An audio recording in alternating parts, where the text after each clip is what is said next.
This is the sound of worlds beyond number.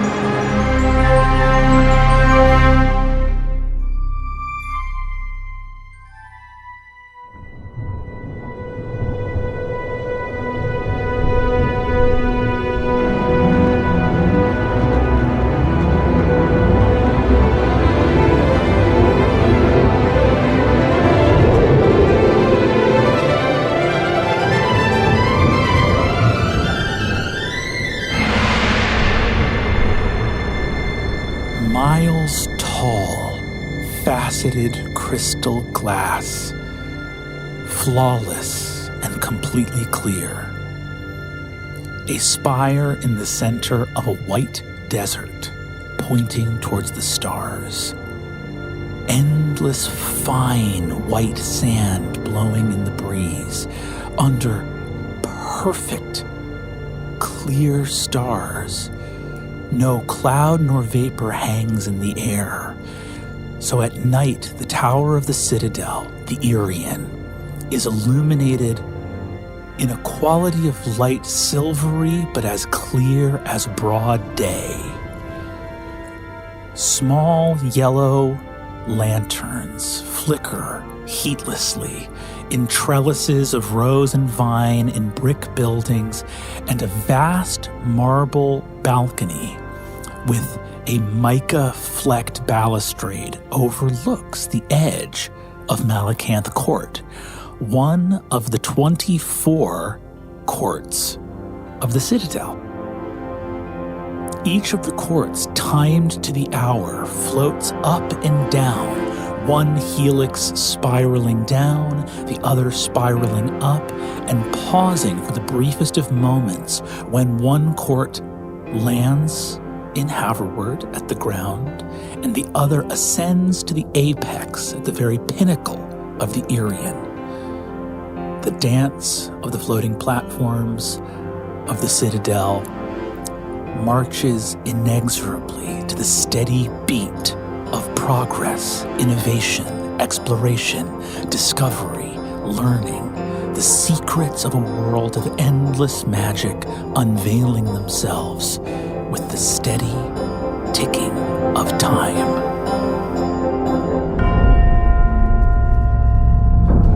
Gazing out over the white sand, Ame, the witch, sits in a slender, shining wheelchair with a sleeping fox, his little black-socked paws splayed out off her lap in that way that cats will do when they're like on their stomach and the legs like shoot out on either side of their head and are completely straight, but they look somehow comfortable doing it.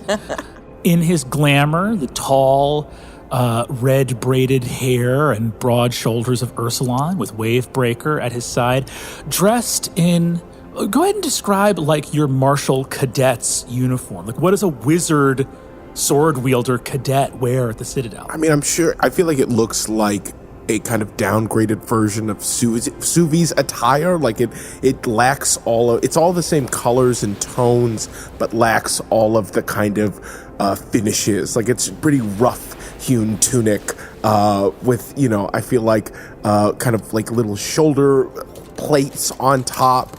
I think you can tell Ursulon is maybe wearing the pauldron underneath it. With I think maybe like a little one of those like half cloaks that kind of like hangs off the right shoulder. And then I'm assuming I would have some kind of symbol that suggests that I'm the protectorate of someone as important as Suvi, be it either for her or for her patron Silence.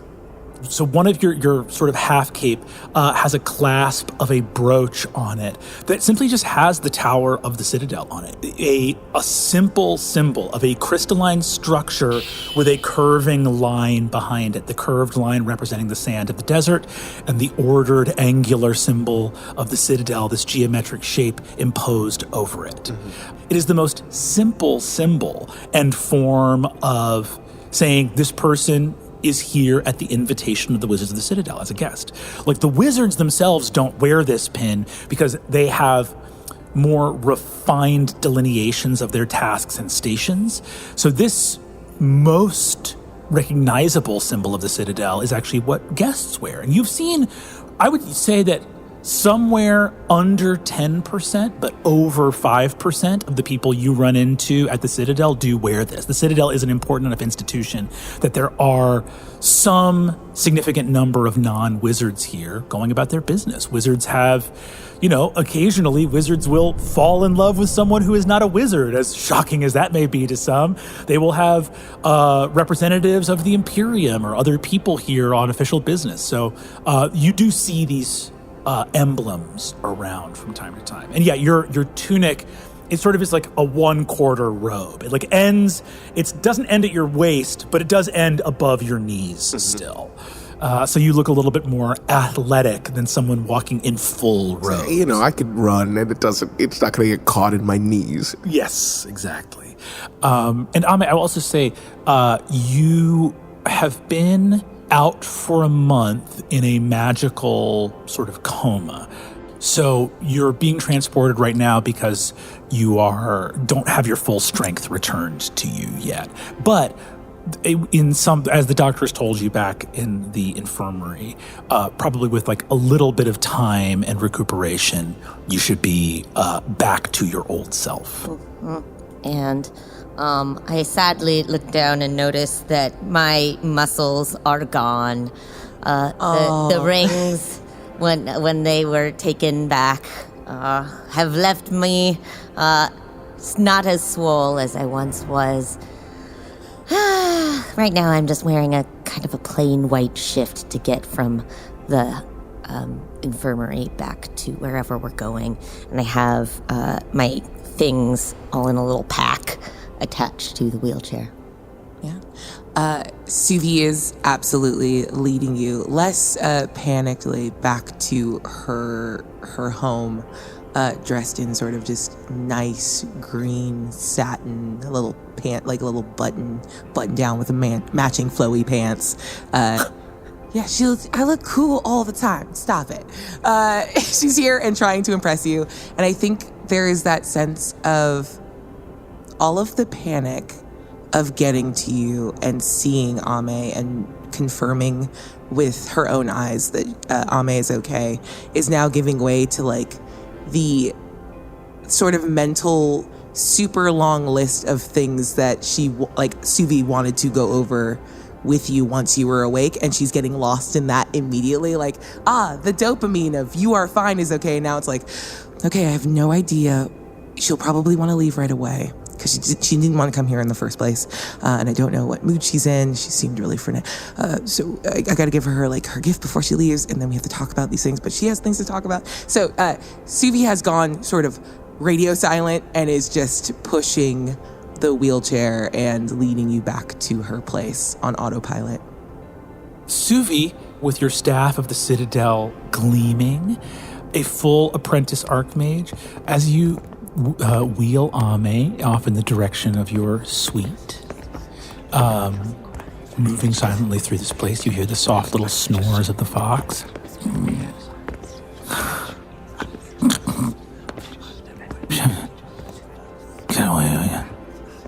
Get away from it. Just bite your hand. No. Suvi tenses up. Little sleeping angel. I say, sort of half paying attention. There's so much here. I'm looking around at the beautiful marble and these floating wonders. It's beautiful. This is where you grew up? Yes. It is. This is, yeah, you've been here for a month. Welcome to my home. It's amazing, Ame. You haven't even tried the food yet. Oh, the food is good. Oh, we got a snow cone. I can wait. No, we can do that. We can do that. It's all right. He comes once a week, and he'll be back next week. Oh. Do you have questions? I have so many questions, but Ursula, you look look so good. Thank you. It's, I've been working with Steel, and she is a great, albeit incredibly mean trainer. That is very true. Suvi is making the exact same face as you right now. Like, I have learned a lot, but it has come at quite a cost. A lot of early mornings and push-ups. Fucking push-ups. Yeah. Oh, I missed you both so much. Where, do you have a sense of the time that's passed? Or do you just remember a sword being swung and then waking up here? I remember everything. That's so ominous. You arrive at Suvi's apartments. You see, as Aabria described, hanging like fabric, and again, there are like many different artifacts and objects of importance. Papers spread out in a work area, a unmade bed. Ooh, yeah. I'm catching like a distance prestidigitation. It's the one where you start casting outside of the range because you're waiting to hit the range to clean it the moment you can. Like, got it. Hey, what? Don't sniff. Don't sniff. His name is Silver. Oh. He's very handsome.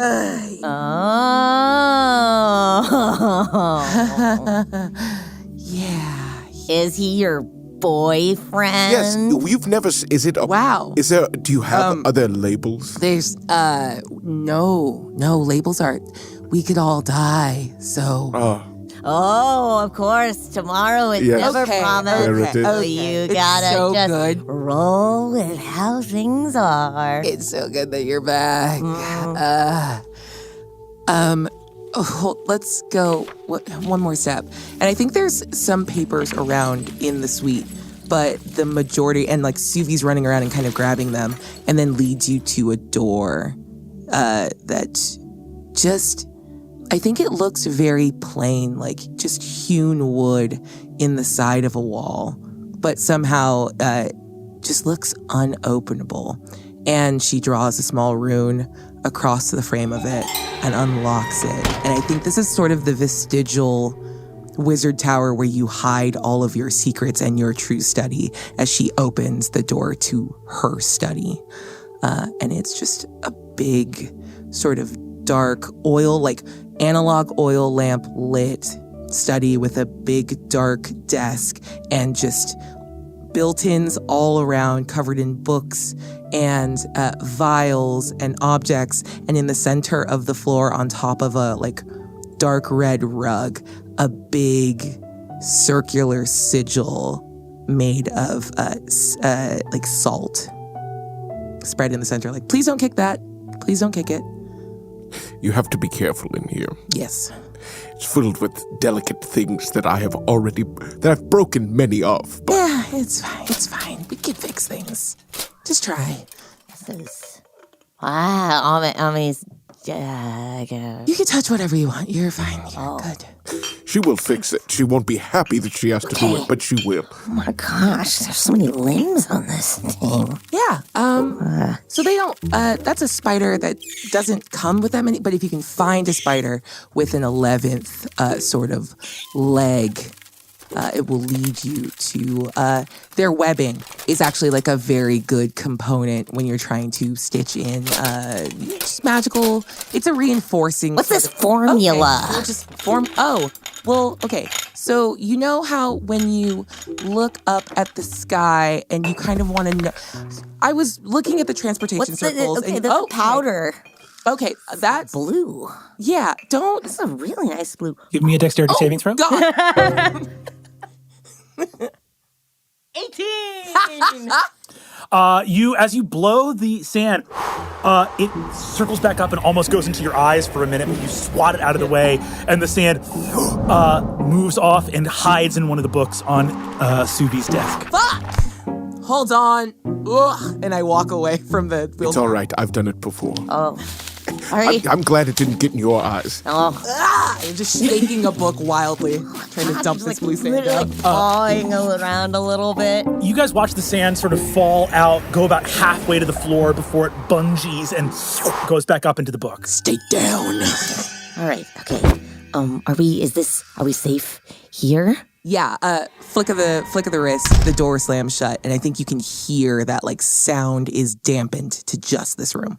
We're good. Okay. I want to know everything about your protectorate and about silver and about like snow cones and everything. But what does the term Acadator mean to you?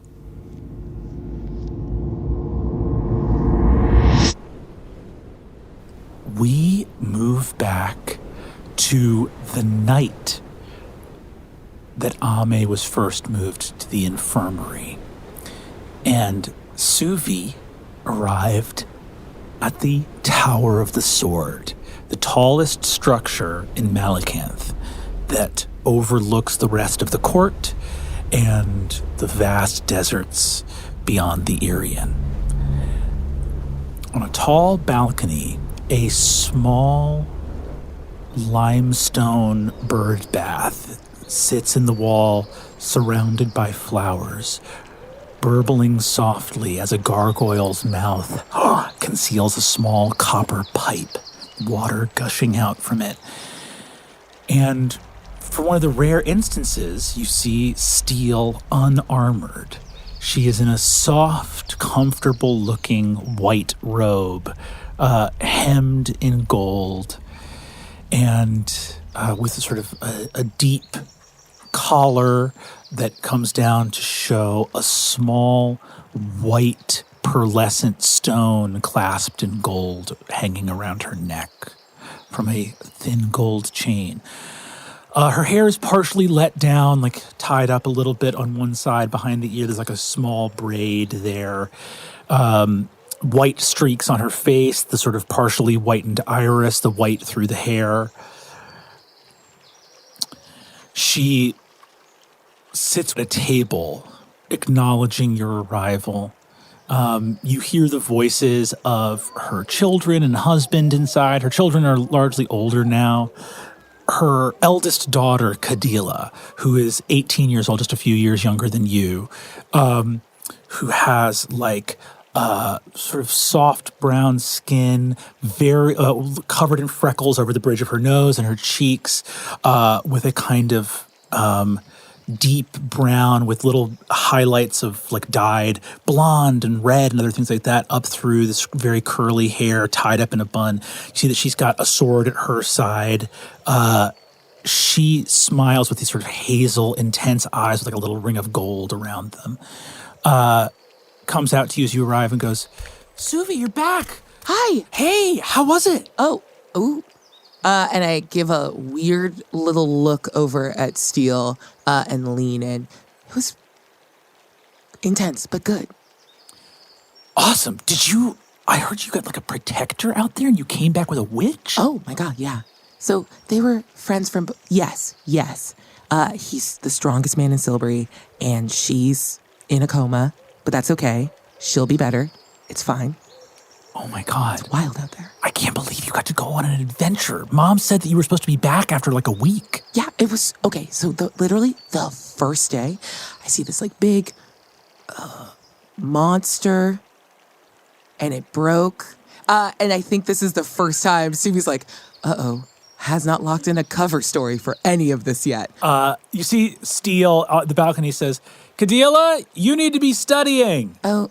And you see that you're basically, I mean, Cadila, you grew up, she's your sister, essentially. Like, she smiles and says, okay, well, listen, I'm about 2 months away from my final exams. Yes, let's go. So if you have any time that you want to help me. Oh, yeah. Get ready. Okay, awesome. Yeah, I'm around. It's great.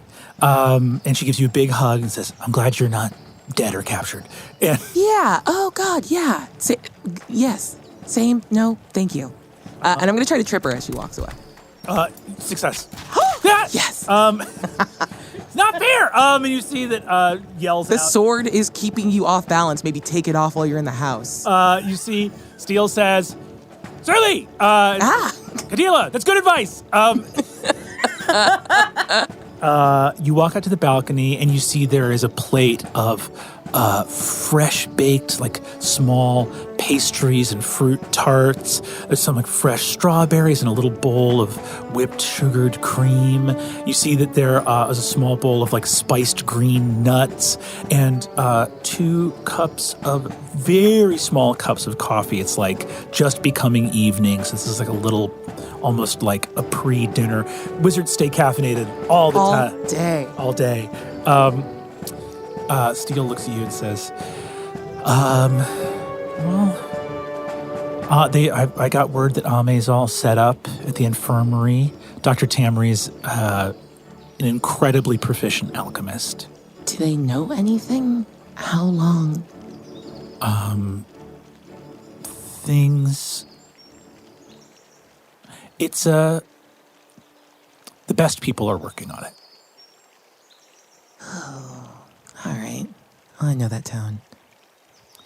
We don't know how it's going to go right now. Yeah. We'll put that on the list of things I should have trusted to you. In life, there's usually the right way and the fast way. But I understand that you had worked very hard to recover Wavebreaker, and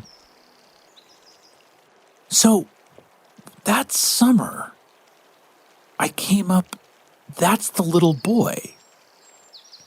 Now, I'm not trying to come for you as the sword of the Citadel, but we have to agree that it was weird that the little boy that you met that looked a lot like me was running on all fours, right? The running on all fours actually didn't bother me as much as you might think. That's wild. You didn't have Ovi yet, like... No, but I it's Grandmother Wren's house. So Fair. I saw a little boy run on all fours and I went, well, that's not a little boy. That's maybe a demon or some other kind of thing. But I assumed it was Grandmother Wren's business. Oh. I didn't know that, in other words, I didn't know that he had a connection to you. I know that he looked like you, but I assumed that he looked like you because he could disguise himself or something like that, and had chosen to look like you as a trick or a joke, but it's not a trick. It means something. It's his glamour. I don't think he gets to change it. No, but he did choose it. Yeah. It's kind of my fault that he's stuck here. So, feels like a very specific reminder. So he's fully way-shadowed then. Yeah. Does he have any idea of how he can get back? And this happened when you were children. This happened that summer. Yeah. Okay. Well, he's welcome here. He'd be far from the only spirit at the Citadel. Yeah, should we introduce... Is it weird to introduce a spirit to other spirits? Also, some of them are not great. There are spirits who are bound here. There are spirits who asked to come here for our protection. There are spirits who work here. There are spirits who visit just to say hi. The world of spirits is vast and broad, and there are many reasons to come to the Citadel. Got it. Well, I'm sure he'll find his way around. He's good at surviving. But he has no other connection to the business in Port Talon. He has no other connection to what happened with the escape of Naram, or what, did Morrow know he was a spirit? Oh God, no. Morrow's an idiot. Yeah, I know that. No. Naram got out. We did our best. Galani really kind of led the charge on... We tried to get as many of the Empire's forces working in the right way as possible, but Morrow's clique didn't know when to cut their losses. Yeah, that could be a real problem. Gambler's fallacy, good money after bad. Yeah. He spent years... I get it. It was a nightmare. What what would you have done?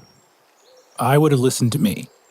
Okay, I meant if you had arrived and everything had gone normally, what could you have done?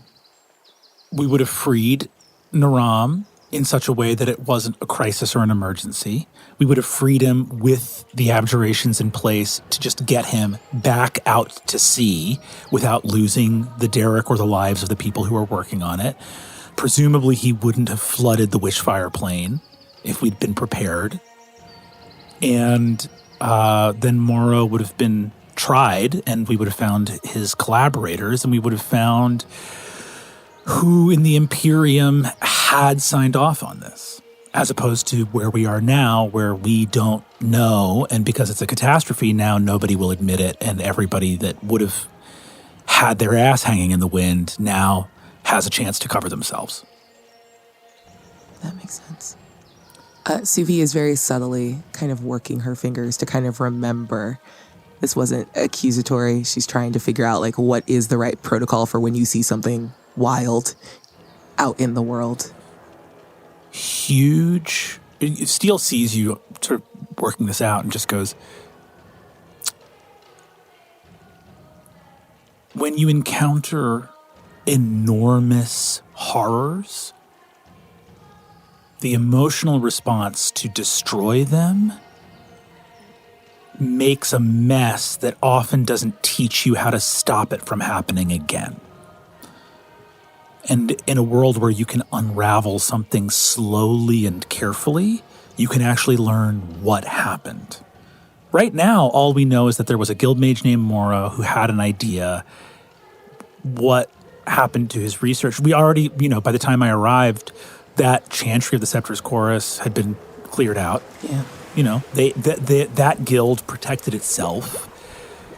Whoever they were working with, in the crown, in the Imperium, no one will take credit for it. Maybe they'll clean house internally if it occurs to them to do so, and I can put pressure on them to do so. I wrote a letter to the Imperium saying that the Citadel disavows magic this dangerous, and we've already received response back saying that they agree it was a horrifying error never to be repeated.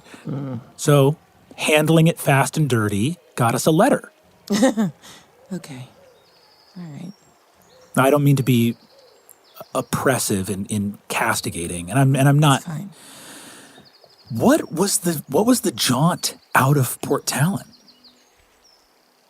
Ooh. Okay.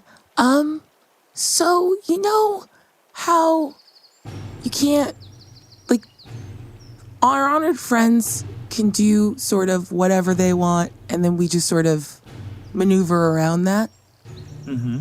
I have found in my time that witches are the exact same. That they kind of do things with good intentions, and because they have, it's their thing to, their balance. She went to the Shrine of Arima to plead sort of for mercy on the city, and we went to go protect her. Yeah, that checks out. Yeah. Makes sense to me. Probably better that you went than not. I mean, I wish you had followed my orders, but in the end of things, like what Ame did was very foolish and she shouldn't have done that. But in the world where she did that, I still would have preferred you followed my orders and stayed, but it ended up being good that Ame came back to the city. Yeah. And Arima is probably where everything got hashed out with. I still the whole relationship of, so the sword was from your childhood with Grandmother Wren. Yes. Okay. Sword with Wren. Small child trying to be very like, here's a symbolic thing about our friendship. Gave a sword that didn't belong to me to an honored friend who took it and kind of lost track of it over a very hard life in a very harsh world. And then we went to get it back because it would break the curse. And it was hard to do that. But we did it, and it was fine. And then, yeah, So a witch sees, oh, there's witch fires and obviously an angry spirit and then whatever the hell was happening on the derrick. And, they're like, we got to do the right thing. And I was like, no, I got to listen to Steel. And that wasn't great. Yeah. But I think they did the right so many people died. A lot of people died, Suvi. And you also attacked an Imperial soldier. Okay. Yeah. A little. So we're going to get your name cloak set up a little bit ahead of time. After that, by the way, I'd love to show you your parents' names. Really? Yeah, I can show you their names and where they're from and... I'd like that very much. Okay.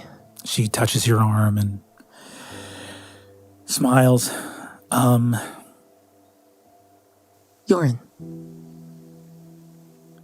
Yoren? Yoren is a shapeshifter. And to the best of our knowledge, he's still alive. I know you remember him from childhood. Yeah. Your parents were incredible heroes of the Citadel. Their heroism in battle was very well known. 90% of the battles they fought on behalf of the Citadel are not well known at all. The battles that they participated in publicly were the tip of the iceberg because your parents were some of the most effective double agents the Citadel has ever had. What? To this day, there are entities within Gauthmai and Ruve that believe that your parents were traitors to the Citadel. And those relationships are still providing dividends many years after your parents' heroic sacrifice. What? I'm going to slam both her and my little things of coffee. Mm-hmm. Okay, from the beginning. You have been bearing the lead for years. Everything. The summer that we left you in Silbury, there had been an attack on the Citadel from Ruve.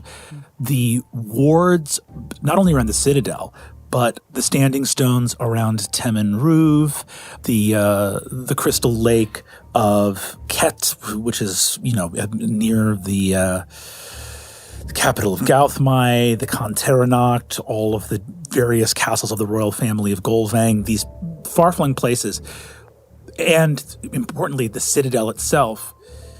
A movement was made in the relationship of the celestial paths to Umora itself that affected every single barrier for teleportation and the creation of gates. Throughout the history of Umora, times have come where magical travel was made more or less difficult.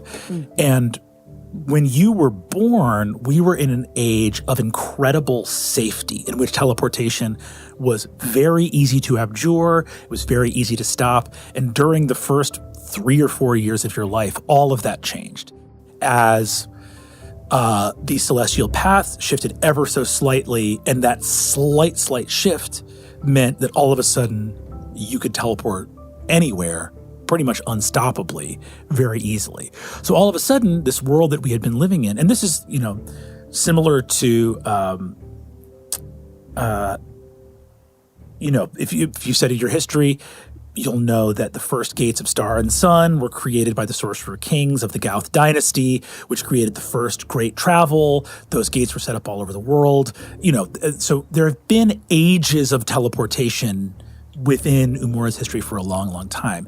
This was just the one that happened when the world was already at war. And so it was not an age of enlightenment and trade like several hundred years ago. It meant that anything was possible. militarily speaking.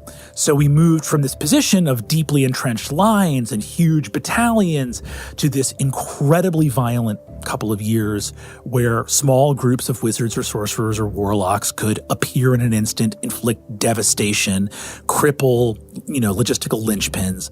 And we had to figure out what we were going to do. When you were 6 years old, an enormous group of powerful warlocks from Ruve appeared and attacked the Citadel. They were wielding a type of power that we had some idea was coming, but it had advanced so rapidly. These were our first encounters with chalices. Yeah.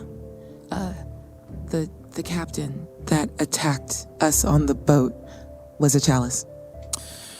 They're extremely active. They had gone underground for some time. Around when you were, I think 7 or 8, the Abjurers Hall figured out how to stop most of this teleportation.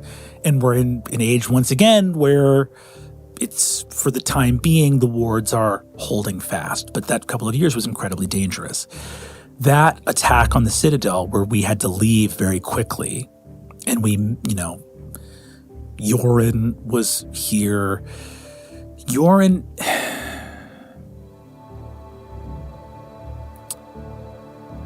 Theoretically, Yoren is a revolutionary of Gauthmai. The Conteranot, the great houses of Gauthmai that oversee the Protectorate, are powerful sorcerers, and historically, the sorcerers of Gauthmai have always tried to eradicate shapeshifters like Yoren.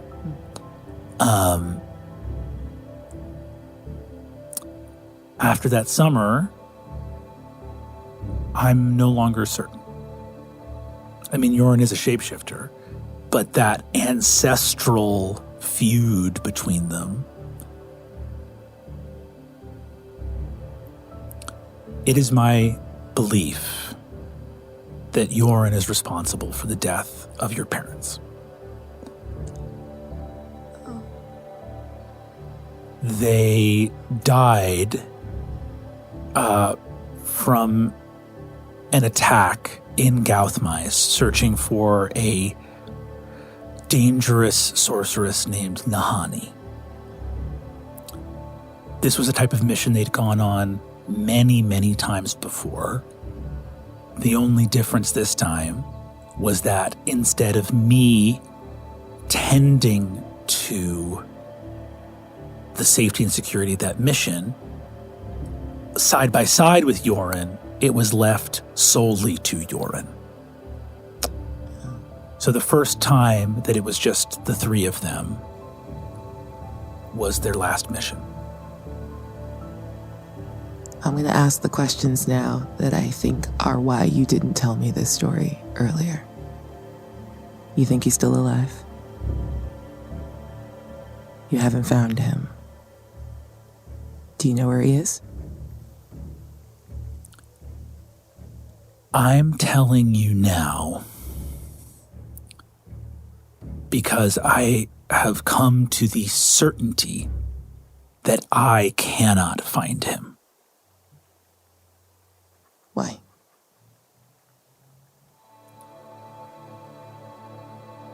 I think that there are means that he has at his disposal to keep him hidden from the Citadel. Obviously, we have tremendous power at our disposal. Wait. The thing you sent me with stuff for Grandmother Wren, one of them was diagrams that looked like Yoren. Why? What were they? Why? She takes a long drag of the coffee. There's only a little at the bottom of the cup. I drank half of hers. What happened to my... Oh. She looks and goes... Several weeks ago, I made the determination that Yoren was still alive, something that I was unsure of up until recently.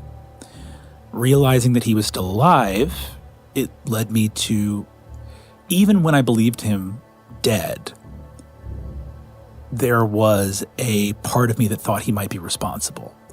Learning that he was still alive, I became certain that he must be. If there's no world in which Soft and Stone would have died and he would have made it out alive, unless he wanted them dead. Okay. Not even because of any virtue on his part, just because he's such a violent, deranged lunatic that I don't think he would have left a fight unless he'd won it. Does that make sense? Oh, yeah. Yeah. The diagram that was going with you to Grandmother Wren was me conceding defeat and asking for help from one of the world's most powerful witches to find him. Oh. So you think Grandmother Wren could find him, or the Witch of Toma? If magical power could solve this, then the Citadel could solve this. What we're dealing with is something outside of our sphere of understanding. He has some form of abjuration on him, but we have probed around the edges. We've talked to all of the Diviners College. We've seen everything we can trying to go after him. We've found locked doors, which is not the same as finding a wall. Yeah. So it's just about who has the key. And to our knowledge, and Grandmother Wren, when she was still alive, there was a chance that she would tell me it was impossible, in which case I never would have told you to have you go berserk with something like this hanging over your head. Okay. Instead, with her gone, we're left with an open-ended question. Perhaps a witch could find Yoren. Perhaps a spirit could find Yoren. Perhaps Soft and Stone gave some ability to you to bypass these locked doors. I don't know. What I do know is this, and I need you to hear me. Yoren would kill you, as you are today. I hear you. Okay. So I'm out of options, and there's elements of this left to explore that we can explore when Ame is awake again. Well, put some more coffee on. I'm going to stay up. She should be up soon. Okay. She gives you a kiss, and we come back to this present moment. Suvi, Ame, and Ursulon in the private study of Suvi's quarters. Small flicker of warm light from a lit lamp. There is maybe a little bit of incense or some flower petals, rich smells of a wonderful dwelling place. Having come back from this memory, Ame in the process of sharing what she now remembers with Suvi. And about like snow cones and everything, but what does the term Acadator mean to you? I know that your parents were part of it, and so was Yoren and Steele and Grandma Wren, and that Grandma Wren believes that Yoren's loyalty was in question, and that I give a whispered rundown of everything that I remember about them. A small group of self-deputized individuals within the leadership of the Citadel. They were chasing, which I believe they jokingly referred to as the League of Whispers, was dedicated to the downfall of the Citadel because they believed there was a corruption within the Citadel, and it resulted in a prolonged series of secret violences across Umura. Suvi was brought here because they thought they had more time. They were intending on coming back. Steele has often asked me if I had any idea where Yoren was. I have my suspicions about him. It's all a lot to process right at this moment. Yeah, I'm being a bad host. Do you need something to drink or eat? Yes, I was going to ask, where is the dessert wine? Yeah, actually, I'm okay. I'm really hungry. Yeah. I'm really hungry. I haven't eaten food in a month. I think they did some sort of tube deal, but that's not real food. I want to eat food. Yeah, okay. Let's go. We could just go get food. Let's go get food. Okay. Is that good? Oh. Well, what is there to eat around here? Well, it depends on if we eat in Malakath Court or if we go somewhere else. Yeah, that's fair. Can we do both? I mean, Very hungry. okay, all right, okay. I'm going to let you lead this because I'm kind of I go to that like one little cafe that's sort of at the bottom of this building. So Oh, well, we'll start there because they do have nice treats there, but it's not a real meal. You know, it's more like snackums. Snackums? Yes, that's a word somebody else told me that I really like. So we'll go start with snackums. Yeah, okay. Also, by the way, I remembered everything that happened in between when we last spoke and now. I've traveled the world and I know I'm the witch of the world's heart, and also, kids are dicks. What? Okay. Okay. Snacks first, though. Yes, snack. Hey, are you sure you don't need to... This is a big energy. Do you want to get this out while we're in this room? Yes, that's what I'm trying. Okay, here, figure hang on out. a second. I pushed you two out of the little room for a second. Hey, let me be very clear. You're not going to close the door. That's my room. I start primally screaming. Oh. Oh, you're awake! Hi. Is everything all right? I scoop him up and I squeeze him and I just don't want to let him go. Fox. Oh. How's it going, boss? You awake? Oh, you sweetheart. Oh, I love you so much, Fox. Well, we're unraveling a conspiracy. And also, we're gonna go, apparently the eating's great here. I hear you were in my room the whole time, and so you didn't get to have any of the treats that the Citadel has to offer, so we're gonna go get you some snacks, and then, snackums? Snackums. Snackums. Snackums. And also, I'm gonna tell you everything that I remember, that was cursed out of me. Okay, this is a lot to process, and so I'm just gonna kind of take it one step at a time. Food first. Ursulon. Food first! Malakanth Court is the sort of the uppermost, it is the highest clearance class of, it is the apex of the 24 floating courts of the Citadel. What is Ursulon's go-to snack spot? Well, I think if I'm taking them to the one that Suvi likes, which is in the bottom kind of area, like right as you enter. It's cute and it's open all night. Mm-hmm. It's the kind of place you can always go, and it's a lot of like grab and go options. You know, they have two tables out front, but nobody really sits and eats there. But it's a lot of stuff that you can take and carry to wherever you're headed to work and do those sorts of things. Like a lot of the bonbons and baguettes and things that I had been eating earlier were all from this spot that is always open and always available. Ursulon leads you to this all-night 24-hour spot. The reason it's 24 hours is you see that there is a long stone pier that goes off with that mica balustrade that borders the edge of the platform. The platforms of each of these places tend to be perfectly circular with either 2, 4, or 8 stone piers coming off of them, where you see there are these long, thin sky boats called Galathopters.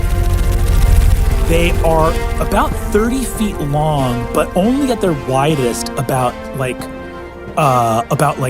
5 or 6 feet wide, so that you can like sit kind of like 2 to 3 people on a little bench, and that's if you're like squeezing in. And there are these long gossamer dragonfly wings that come off the side of them. There's about 8 of them, so 4 that are lined up on each side. Rather than being spaced out, they are all centered, but the wings joint out so that when it flies, it almost is like a circle of buzzing with this long gondola across the center. Almost like if you were looking down at a Galithopter flying, you would see a weird buzzing circle of dragonfly wings with like a long cat's pupil of a wooden gondola in the middle of it. They have small lanterns hanging from the front and back, which is more of a safety thing. As you can see, the night sky within the Irian has them sort of flying out to and fro. But you also see that there are people waiting at them, even at this like late hour. It's probably like 10 p.m. or like 10:30. There are people waiting for them who are waiting for the next platform to get closer to make the flight shorter. So it looks like they're like not the most reliable for long flights up and down the Irian to faraway platforms, and that those are better served by waiting for one of the true like Zeppelin or airships to happen, or given that 95% of people in this place are wizards, just teleporting or dimension dooring, or flying under your own power, which seems very popular. These are much more, it looks like, for, it's like a public transportation option in a place where everyone has magical ways of getting around themselves. Ursulon, you approach your favorite spot, or Suvi's favorite spot in Malacanth, Candle Street Bakery, which is the very first building at the end of the pier, where the long avenue that circles Malacanth, so Malacanth Avenue, takes off, that follows the balustrade around the edge of the entire court at the edge of the platform. And then Candle Street is the little street that goes up into the heart of this place.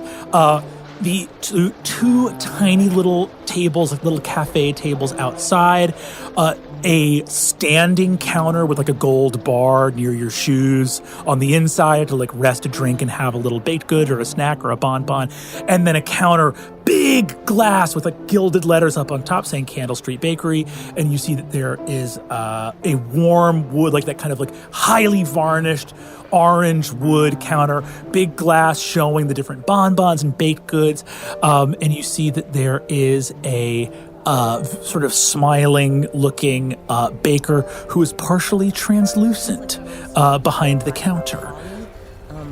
And that seems like our best bet for actually meeting up. But an injury of the wind and stars, and she just walks the halls of her crystalline palace. And that's her job, I guess.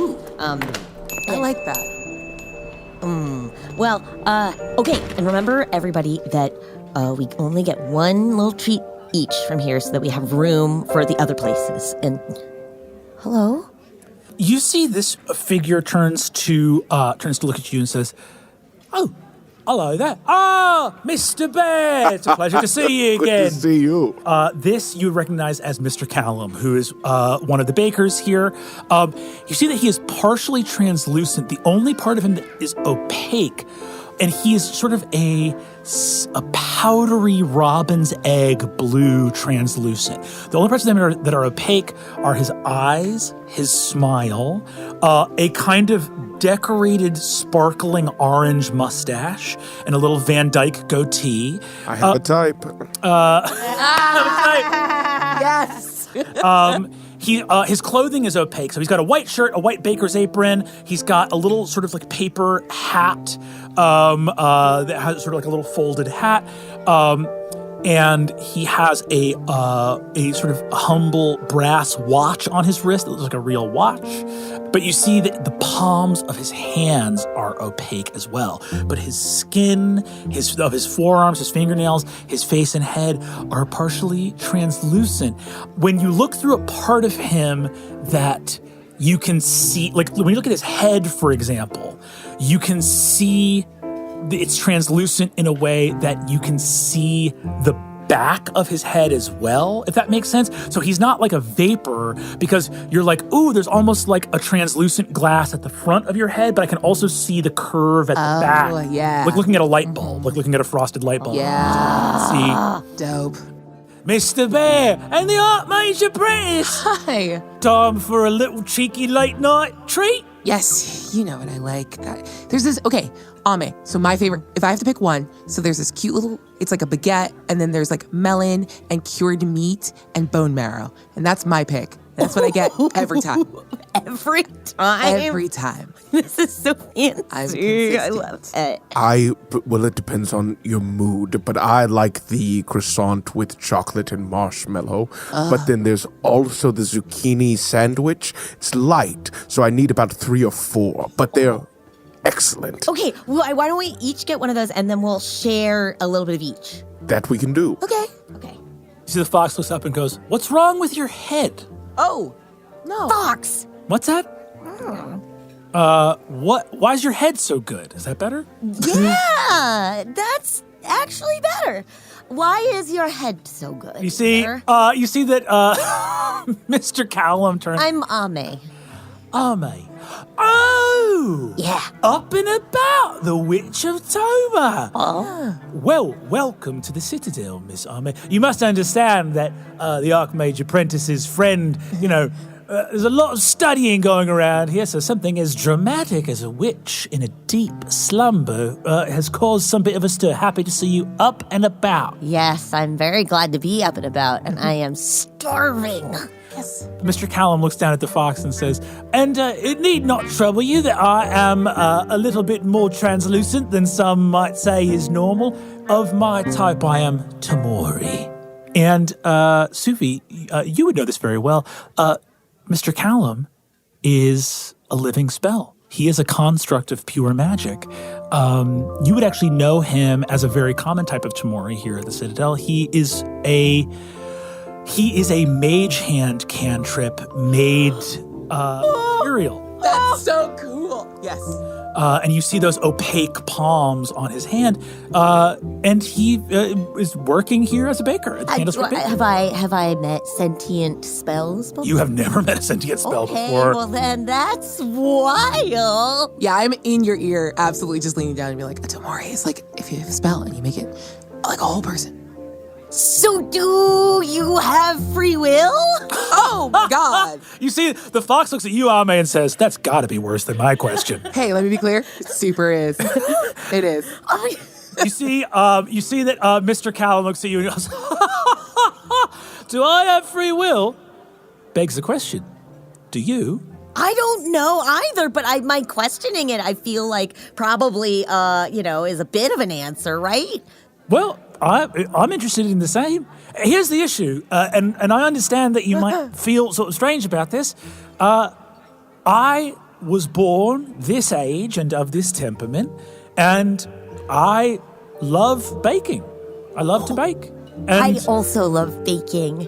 now, you may question whether being created to love baking is an abrogation of my free will, but my free will did not exist before my creation, so there would be no free will to abrogate.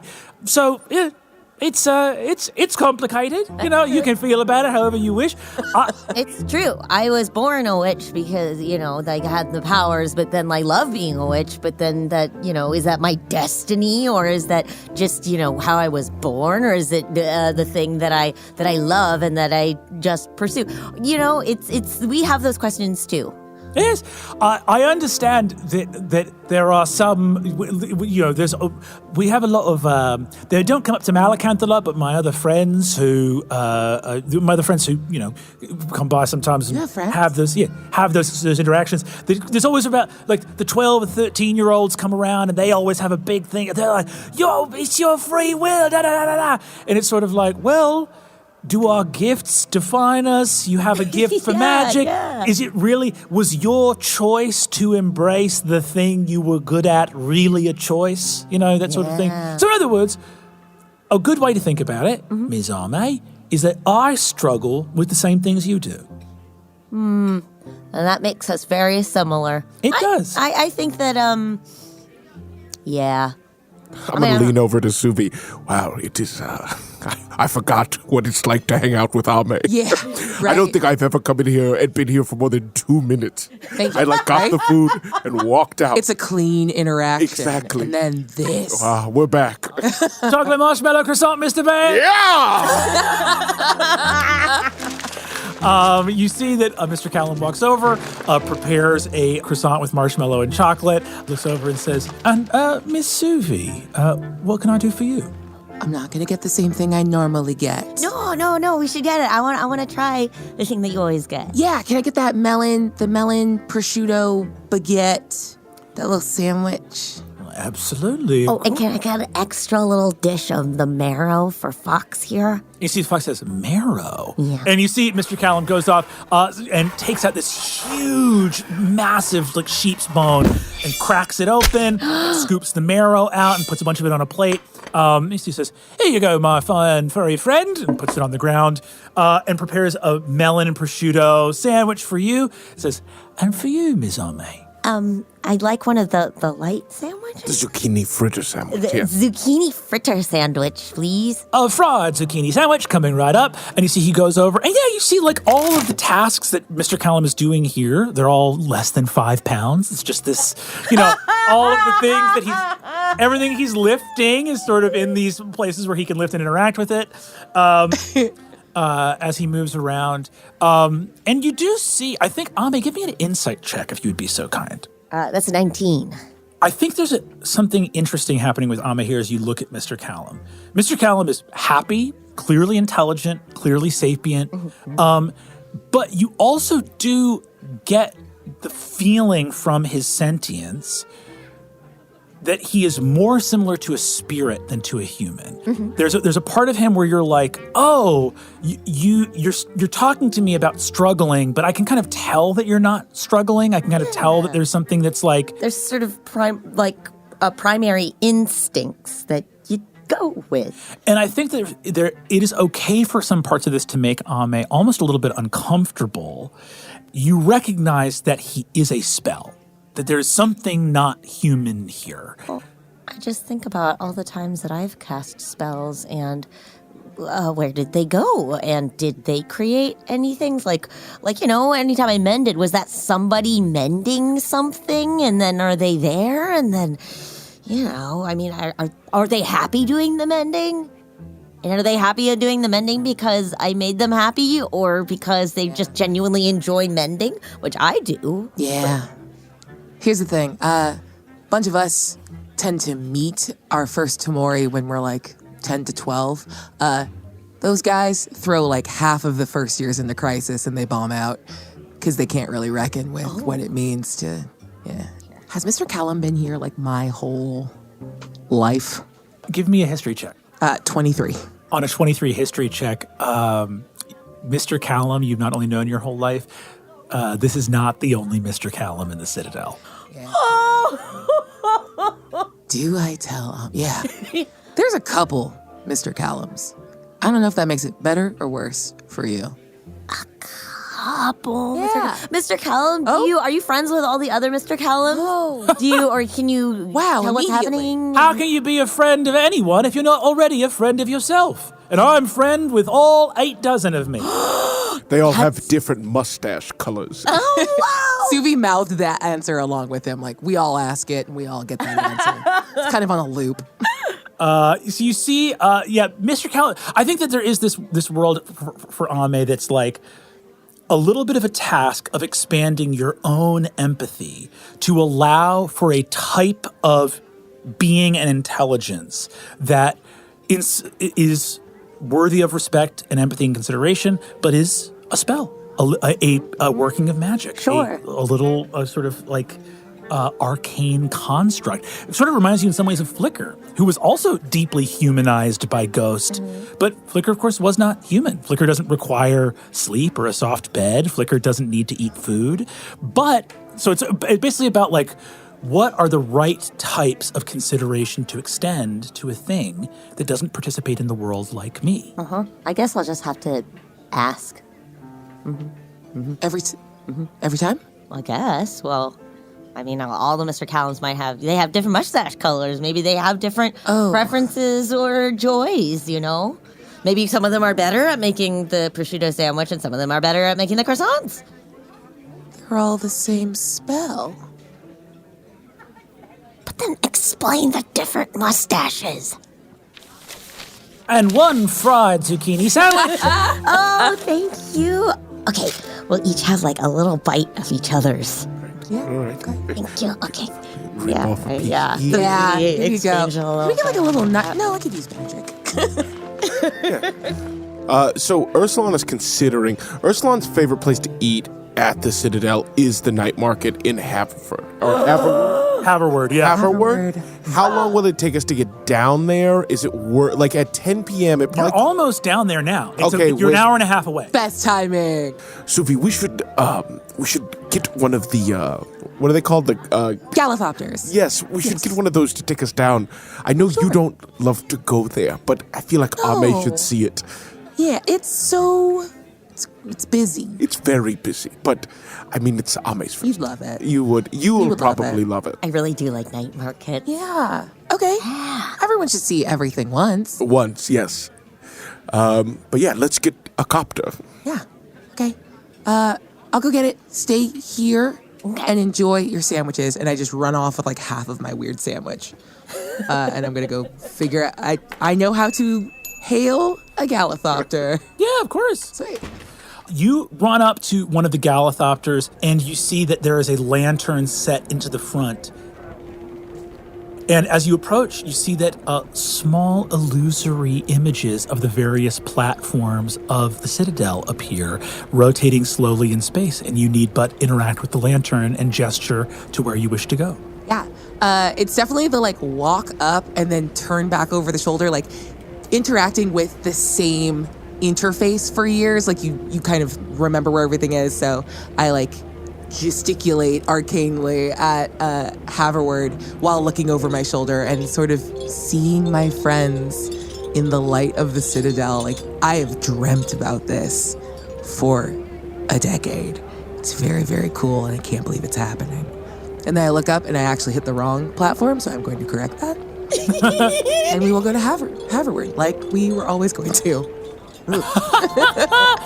You look back and see Candle Street Bakery. The bakery's exterior, its small little patio with those two tables. It has a wall of wax that kind of goes up where like a vine trellis would, of thousands of melted candles, and it's covered in little wicks that all are burning with different colors of light from the different wax of the candles. It just looks like a beautiful candle sculpture that's been going for like 100 years.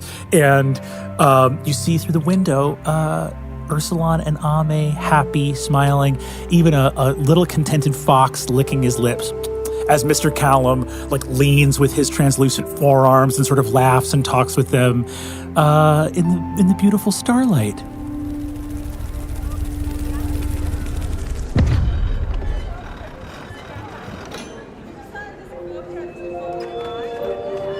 Your Gallithopter is ready to go to the night market.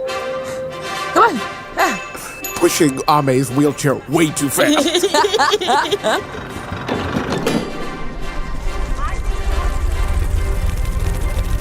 You get up to the Gallithopter, the wings kick up, and you look down. So each of the platforms of the Citadel are enormous, but they are not so enormous that, like... So if you think about the width of the Citadel as being probably, like, between, like, a quarter to a half a mile wide. So these various platforms do pass each other within the Citadel. So each of these sort of neighborhoods is almost like somewhere between, like, an eighth to a quarter of a mile wide. So tons of buildings within them. You know, there are like small neighborhoods unto themselves. And Haverward at the base is actually like a city. You can see it fills all the way to the edges of the crystal tower of the Irian. There is one central place that you see has this huge number of spiraling towers, huge beams, and platforms, and you see that there are retracted bridges, almost like these platforms that have been wound up in huge spools. And as the Gallithopter descends, you see that these towers are where the platform lands, that people can come up the staircases and the bridges insert. And you see there are wagons and gondolas and terrestrial vehicles and all that stuff. And down in Haverward, you see that there are a number of enormous gatehouses. The gatehouses are glowing with a kind of scintillating orange energy that go to Cairo and the seat of the Imperium and a number of enormous metropolises. These are permanent portals to go sort of throughout the Empire to other places. So this is where all of the vast resources, it's like, yes, there are skyships that fly and enter the Citadel, like permeating through the glass magically, but that's a hard way to get like water and food and all this other stuff into the Citadel. So that these permanent portal in these gatehouses. But the main thing you see is hard-packed white sand streets. So the streets themselves are pure white, glittering with a kind of crystalline diamond energy to them. There are still little bits of sand that have like blown in from other places that are sort of like piled up in various areas. And you see this multi-story neighborhood of wild, almost Seussian wizard towers that are like partially built, but maybe not stacked evenly. So like there's overhangs and there's roofs that come over on top with enormous trails of paper lanterns overhead with various arcane runes inscribed on the outside of the lanterns. You see this multi-story descending market built into various bridges of like rope and plank, and there are like hanging bars and little creperies and noodle shops that are being pulleyed up and down on ropes throughout the night market as these different platforms move both vertically and horizontally through this cluster of towers.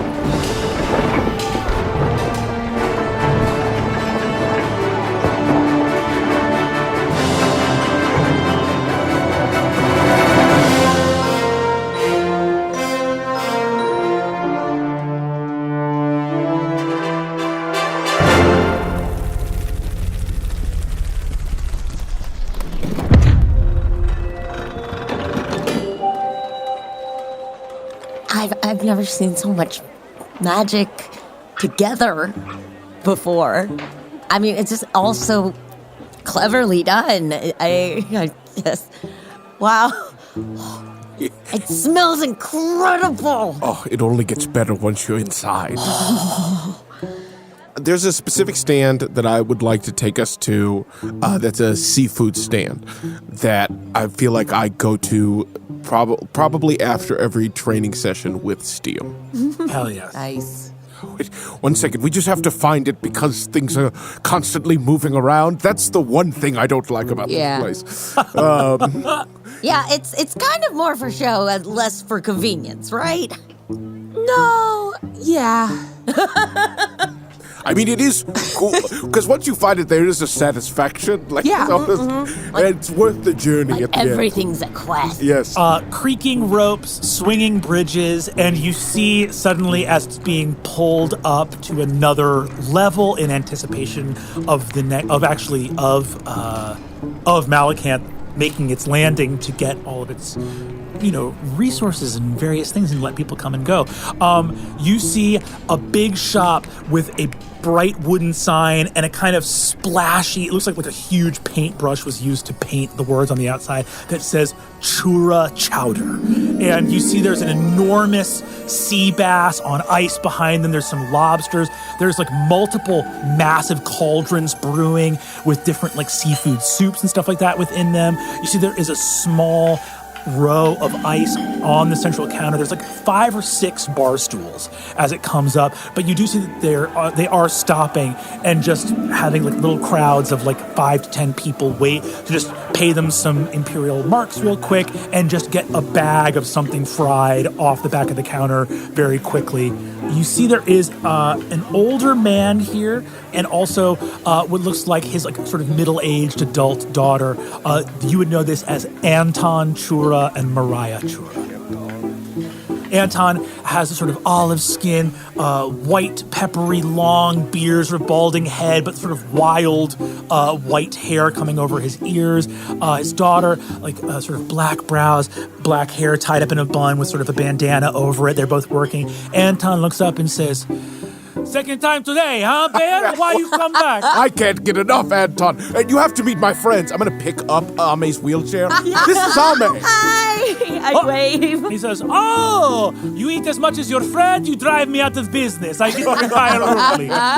What do you want this time?" I'm going to do, I think, what Ursulon comes to eat here, which is not, the chowder is delicious, but I think they offer a weird, almost like food challenge-esque kind of, almost like massive clam, that it's like a stew cooked inside the clam, and you get to break the clam open with your, I think they give most people a mallet, but I think Ursulon does it with his hands. But it's this giant, almost like maybe 2 foot, 2 foot wide, 1 foot tall clam.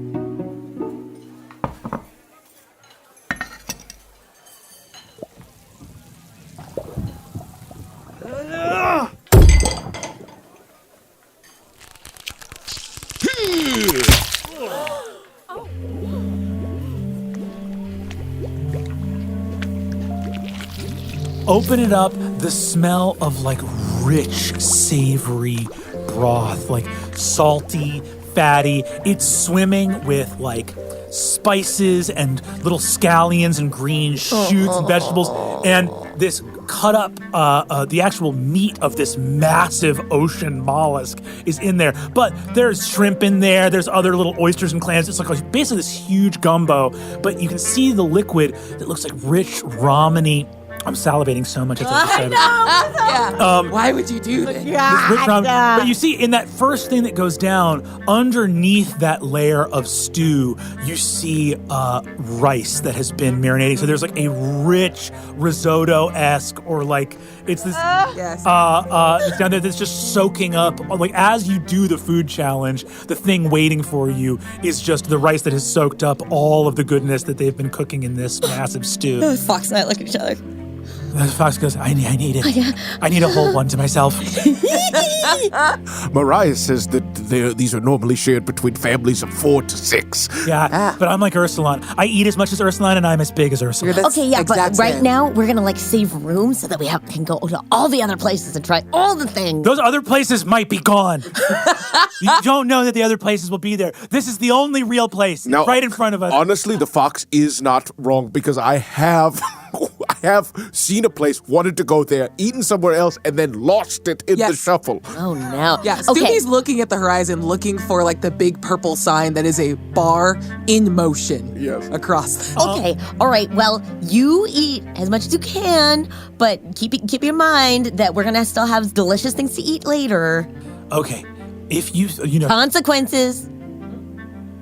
Listen, I'm going to eat all of this, and I'm telling you right now, I would bet all of my money that there will be no consequences. Okay, how much you got?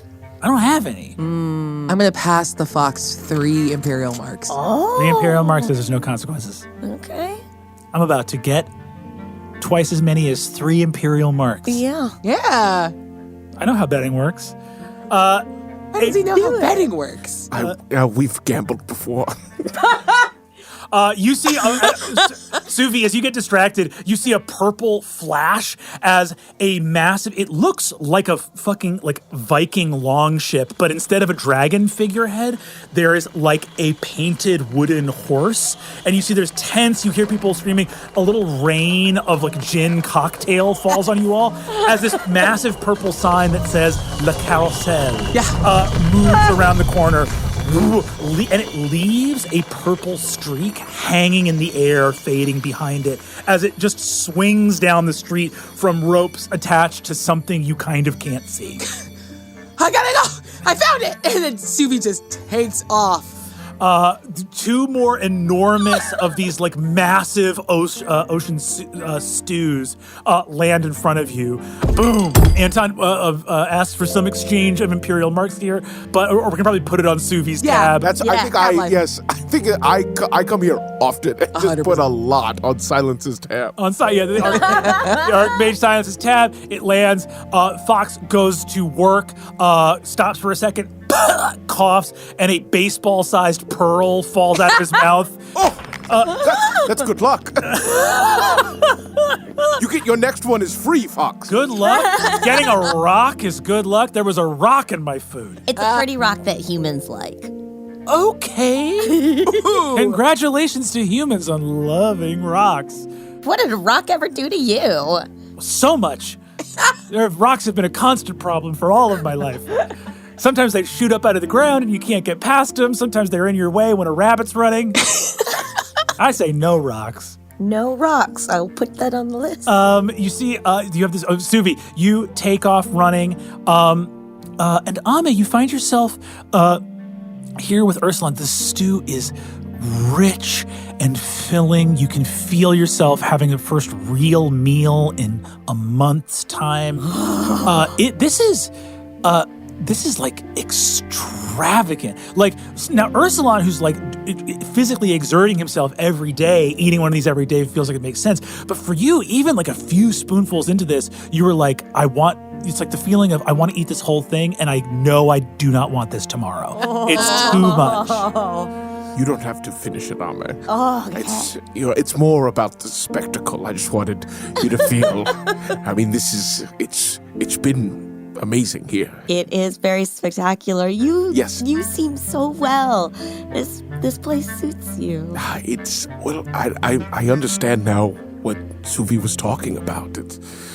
This place is the first couple of days once, the doctors told us that you wouldn't be waking up anytime soon. I just kind of wandered, just moving around and checking in with Suvi occasionally, and it doesn't stop. It's the strange thing. It's been a month, and I still feel like there are places and things I haven't experienced or seen. It is truly wondrous. It is. I feel like, of course, a whole city full of Suvis, like working overtime, full of caffeine. I mean, would absolutely create some marvels. Yes. But people are being kind to you. Yes. And, I gestured to the kind of pin on my chest. I think this goes a long way here. I mean, I haven't had to pull a Suvi with anyone and stamp around or anything like that. Yeah, you don't have a staff you could slam on the ground? Yes, and say, do you know who my father is? But you won't believe how often I hear that.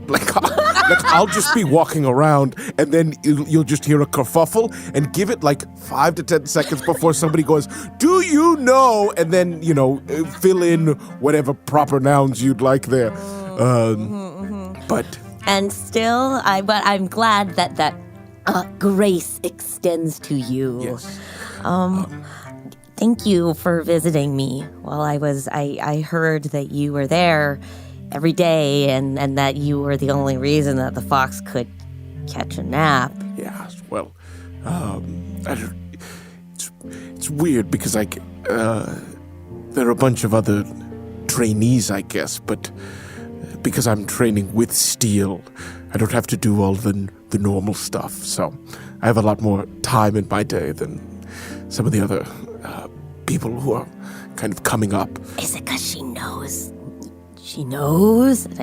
I think so, but I mean, I think it's also just the Suvi connection, and it's, I don't have to, they do a lot of running here. It's unbelievable. And it's not even towards something or it's from just something? running to run. What?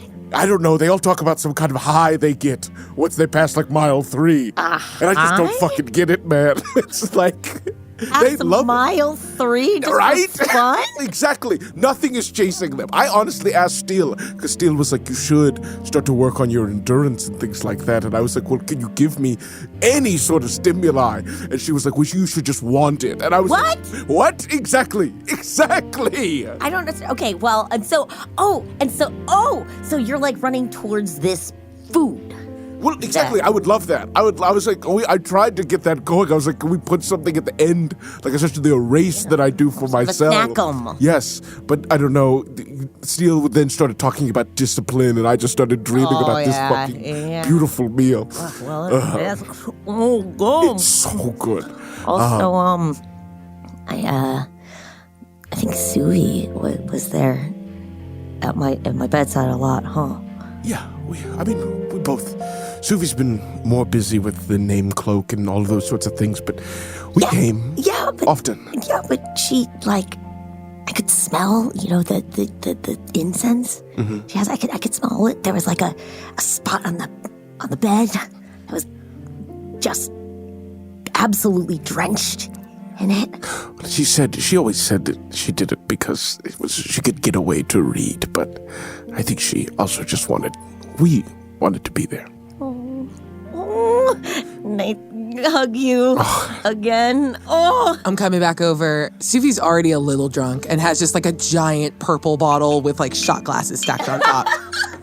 I found it. Oh, good. I found it. I never think it's worth the chase, but whenever Suvi's here. This is why we run. Yeah, This is why. And we are now adding alcohol to the equation. Yes. Okay. Alcohol gets added. Are you having any of the stew? I think I have one bite. I didn't know I was getting my own. I have like 2 bites. Gotcha. So you give me a Constitution saving throw as you guys start drinking, because for everyone with stew that soaks up all of the 8. Suvi's feeling good. I'm great. This is so good. I think there's a cigarette somewhere it comes out, just like, hey, we're good. Yes. Night market, like, Well? don't worry, it's got calm emotions in it. Calm down. We're great. This is so good. Oh, I love this. This is so nice. it's been a minute, yes. God.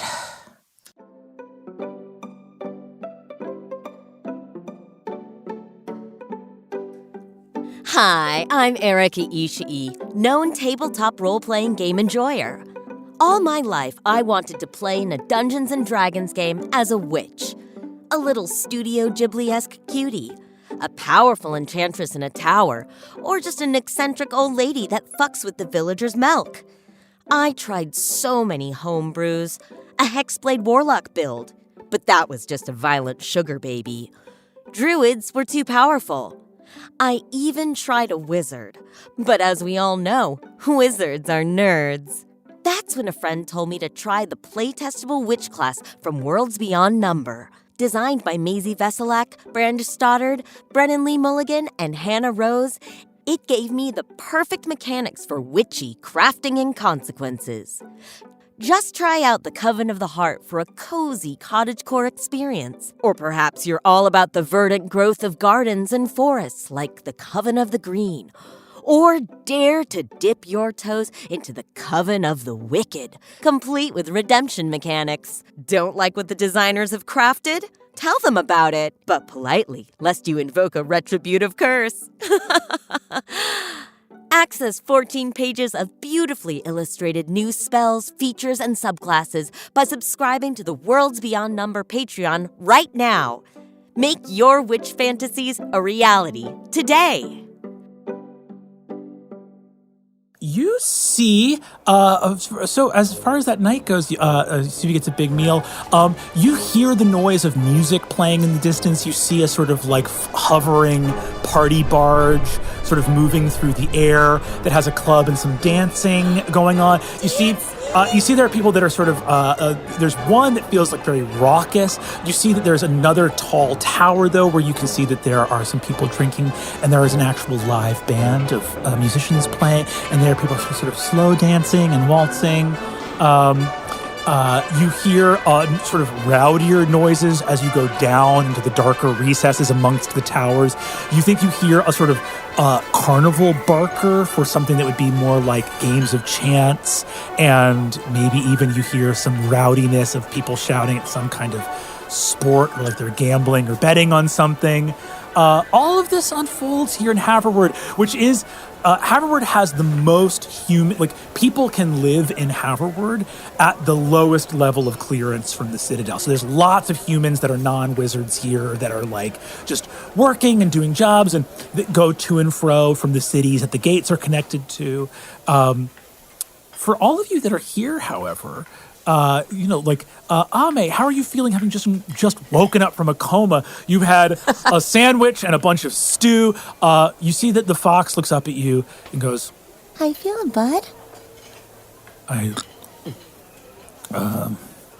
Yeah? Wanna go get some dessert? Can you get some ice cream? Yeah. Yeah, I'm so hungry. Oh, great. I'm glad because I've still got so much room for other maybe some more fried treats. Well, I'm not done with my stew yet. Oh, okay. All right. Well, yeah. I said you can have as much as you wanted. Yeah, you ate all of the fish, but the rice is still there. Yeah. Rice is the best You part. eat all the rice. Can you guys tell me what rice is? What is that? Yeah. The little bits of grain at the bottom. Yeah. So it's plants. Yeah. It's plants. But it tastes like it has fat. Yes, it's Yes. been soaking in the fat. Okay. You know, some animals swallow little rocks to help with the digestion. Oh. If there's any chance you want to... Well, I don't like rocks. Okay, well, look at that. And I said that, and something that feels like people do it is if they say something, people make fun of them. Would never. I'm going to If they pour some do- alcohol and just put a little shot glass in front of the fox. What's that? That doesn't smell like meat. It's not. Do you remember wine? Oh. It's like wine. It's like double wine. You see, he Yes, double wine. he laps up a bunch of it and goes, that's not like wine. That's different than wine. It's way spicier. Yeah. Hey, why the fuck did you bite me? Huh? You bit me. Oh, I was cranky. Fox. Yeah. I was really cranky. I wasn't sleeping at all. No, I know why. I get it. Okay. You gonna eat your rice?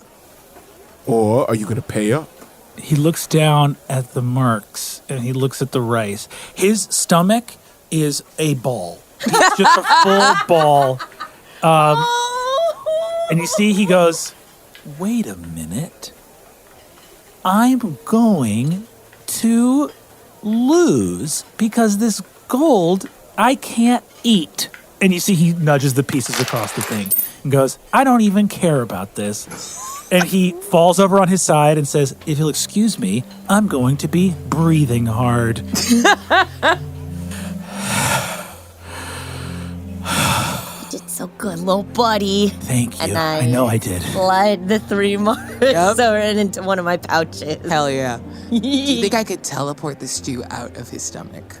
Because I feel like I could. Fox, how do you feel about maybe getting the food out of your stomach real fast? No. It'll kill me. Don't get the food out of my stomach. I need it to live. No. There'll be more food later. I promise. No, I believe the promise, but what if something terrible happens and I didn't have food in my stomach? I get that fear. Okay. Yeah, okay. You just lie there. I'll be here. Oh, okay, yeah. Wait, put me on your lap. Okay. Yeah, okay, here you go. It's okay. Okay. It'll be okay. No one look at me. Well, Ame, I mean, are you tired? I mean, we can keep going if you want. I've been sleeping for a month. I'm fine. Yeah, let's keep going. We saw one of the club ships pass by, I had stood up really quickly and I was like, dancing! Oh, and I sat right back down immediately. My legs are still a little wobbly. And now we have a little fox asleep on my lap, and so I can't really move too much. But yeah, let's just show me some of your favorite places. And, have you made any new friends? Yes, some of those places are only open during the day, so I could take you tomorrow, but I mean, there's awesome shit we could do here. Let's go, shit, what do we do? We could do that. Yeah, actually, I will say this. Who is someone in Haverward that Ursulon has befriended and really loves in the time that you've spent? Haverward is very interesting. I think there would be a lot to Ursulon that appeals there, even though wizards are like, oh, Haverward that's the industrial, that's like the sort of there's griminess in Haverward. But for Ursulon, Haverward is a friendly, lovely metropolis filled with interesting people. It's like, to you, in the places you've spent time, Haverward is actually kind of nice because your appearance is never questioned there. No one ever, like, you walking around in Haverward are like met in a friendly, nice way by everybody who's there. Who's someone that you know in Haverward that you handing the reins over to you for a second? There's a boxing promoter who runs a pit fighting thing that is constantly trying to get me to go there and fight. I don't fight, but he does give me free drinks anytime I show up. So I think Suvi's provided alcohol, so now Ursulon is like, I know a place actually where we can drink for free, and it's not even because of the badge. And so I'm going to take them to this really scummy, scary illegal pit fighting ring where I hang out sometimes because the drinks are free. You head to a place. This is, let me be clear, flying vehicles cannot get here because this place is so deep in the stacks of towers that it is effectively subterranean. Ursula just keeps going, no, this is the way. This is the right way. Yep. Mm-hmm. It's like a dead end. No, well, see, this door opens. You walk into a door and arrive in an extra-dimensionally large interior place within the Citadel. So this is like if a catacombs was squatted in by a bunch of circus performers. You see that there is there are tiles on the ground that are a steely gray lapis lazuli kind of color, and then a very light creamy teal. All of them a little bit metallic, a little bit reflective as you walk. The arches are those kind of catacomb arches where everything is like domed. So there's not a flat ceiling anywhere, but just either square or hexagonal or octagonal kind of like quarters and weird little places in between. Some of them get so large that suddenly there are lights and tents and strings. You see that there are stilt walkers and fire breathers moving around in this place. There is a man who is about 6'4", enormously muscular. He has very baggy pinstripe trousers with suspenders over what looks like a red and white striped like swimming suit top. Again, I have a type. I have a type. I hang out with mustaches and fucking guys in wild outfits. You see this guy. I will say, mustaches are very common in this. Like this kind of facial hair is very in vogue. So this guy has he's just changed the whole tenor of the campaign. Now you have to imagine everybody like Naram with the mustache. Well, typically guys with mustaches worth mentioning. All right, I don't go for any mustache. This guy has pure Salvador Dali, like two big points coming off his face. Brennan, I'm so sorry. How hot is he? He's incredibly. He looks like freaky Tom Hardy. With a. So he's like the little red and white striped A-frame, suspenders and baggy trousers, and a cocked forward top hat with a gold sash around it. Mustache coming out, handing out flyers. He's got a lot of rings and bracelets on his hands. And you see he goes, "Come on up to the bloody carnival. Step up one and all to see the fight of the century." This guy's name is Losario Racamanti.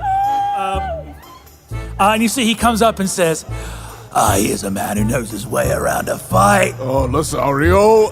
Strongest man in Silbury. We're gonna just like fake box for a second. All right, okay. But not today. Not today, Lothario, and not ever. You see, he says, a wizard of the Citadel, Enchanté, Archmage Apprentice. You see, he bows. He says, I can feel the property values going up just at your mere presence. Suvi is chain smoking these cigarettes to remain chill with the situation, and now has clocked how hot he is. And like, I'm glad we're here. Actually, it's so nice to meet you. I'm very happy to be here. What was your name again? This is Mr. Roccamonte, but you can call me Lothario. Yeah. Okay. He says, have you ever been down to the bloody carnival before? I'd be delighted to show you. Yes, please. And you see, he says, Madame, with all of the sights and, he said, gesturing to Arma, he goes, Madame, with all of the sights and wonders around here, would you like a little bit more of a vantage point? Oh, I would love that. He hoists the wheelchair up onto his bicep and just rests it between his so it's that you're on his shoulder, an outstretched arm. As the fox goes, moving too fast, and he says, come in for the fight of your life. And he just starts to gesture you to a prize fight. Bear, the fact that you have not mentioned this man to me is a point of contention between us. Well, I feel like anytime you come, I ask you to come down here. You're like you don't like the smells. You're too busy. The chairs are all plastic and not made of metal. It is a funky smell down here. Like for all of this, there's the smell of like the fluids that the fire breathers are using to breathe fire. There's it's like, ooh, that's like a great smell of a snack somewhere, and someone threw up, and then there's okay, and then we're in all of the wonder of like, oh, it's Candle Street Bakery. How incredibly charming. This is like, it's rowdy. We're in a rowdy spot. I just didn't know you would. I didn't know you would be excited about this, but now I'm sorry. No, I've been withholding. This is so good. I love this so much. I love you so much. I love you. You all right? Do you need a break? If you try to take this bottle from me, I will fight you. Okay. You see that as it goes up. Do you have any snacks survived with you throughout your trips? Any other stuff still here, like bonbons or anything else like that? I mean, I probably have just even not from tonight, but just whatever pockets I have some snacks.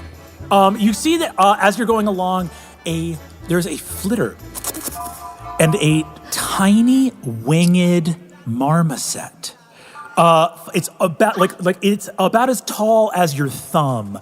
Flies in, grabs a crumb of something out of Ursulon's pocket, and flies up towards a little thatched nest where a number of so small little winged marmosets with these big,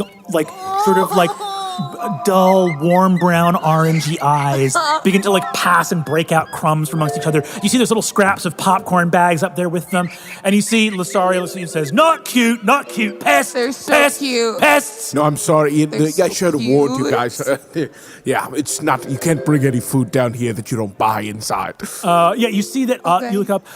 You would know these as imchin, which are some of the vast majority of animals that you see up on the courts, especially, basically, Haverward being terrestrial for whatever reason, and the amount of food and work and stuff like that, has a whole little ecosystem of very weird magical animals. There are more than 200 species of animal that are native exclusively to this one city because of all the weird magical energy going on in this place. You could be a biologist and just study animals of the Citadel, but they all live in Haverward. Most because they maintain for pests very carefully amongst the hovering courts of the Citadel, and all the animals up there illusory, yes, are illusory. And there's the actual name for them is faunologue. They are faunologue animals, but the sort of slang term for them is unfamiliars. That's great. You watch a prize fight begin. There's popcorn. Life is good. I think your evening continues with this and much more adventure. What time of night is it when you guys finally make the decision with your freshly recovered friend? I think we fully lose Ame's wheelchair. Like, I think we're carrying Ame back up. I'm like back on top of Ursula's shoulders. It's like a full kind of piggyback situation. We lost it in a fight, Things got raw outside the bloody carnival. Yeah. Oh my god! And Fox is on top of like Suvi. Yeah. Oh yeah. I'm wearing Fox like a little stole, like a overly full stole. Wine and good cheer, snacks and wonders, music. You get back. The question is this: do you get back in time before Malakant's court takes off? No. Is the sun rising by the time you? Yes. Or we lost the wheelchair. We lost the wheelchair. You lost the wheelchair. We will see the day star, and that will tell us to we go were home. like, fuck that wheelchair. Fuck that wheelchair. so- We can get more. You can have 100. Yes. Ame demanded I throw it. Give him the chair.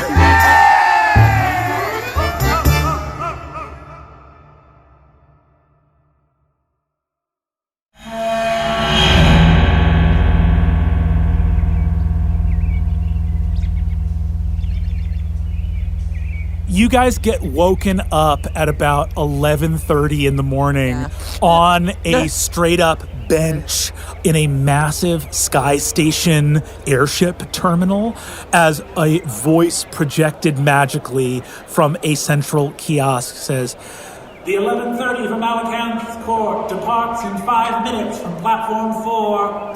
Please have your tickets ready." Oh, that's us. That's us. Oh, my mouth tastes terrible. 10 more minutes. We have to go. Ame, get you. I'll We gotta carry go. you. Where's Ame's chair? No, I threw it. Ame said throw it. Yeah. Remember? Ame, you gotta get up. Ame, you gotta get up. Carry me. I'm going to, but you have to put your legs over my shoulders, and I just need you to just hold on to my forehead. We gotta go. Swing Come on. me over your shoulders. Okay. Fine. All right. Over Fox. Yeah.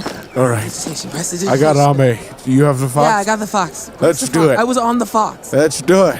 At about 12:15, you arrive and see in broad daylight Candle Street Bakery and the mocking horror of busy wizards, mostly walking, some levitating, a few teleporting, some flying, all going about their busy day of work here in the Citadel as you, sort of harried and partially unkempt, stumble back to Alabast Hall. What are the final thoughts as each of you get into the cool, welcoming shade of Suvi's lovingly appointed abode? As they carry me past, I see some wizard, looking at me what I think to be judgmentally, and I say, "It's not a walk of shame. I'm not walking."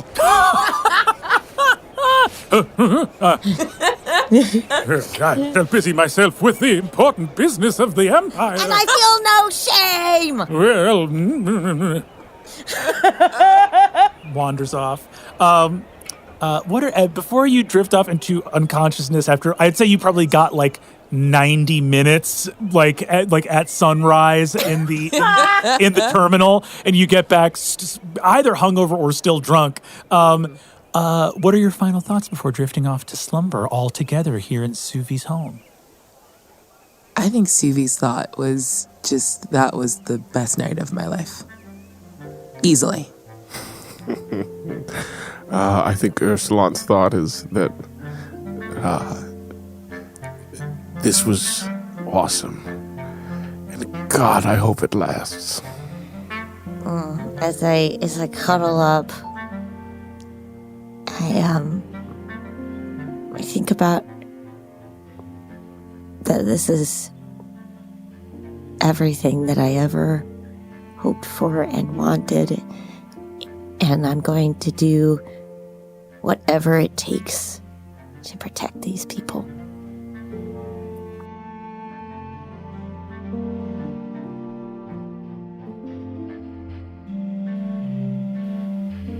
the loving noises of illusory bumblebees on flowers that never lose their scent in a deep, soft, red home, with sheets and cushions scattered across the floor and off of the bed, and a constellation of beloved friends sleeping restfully in the glorious day.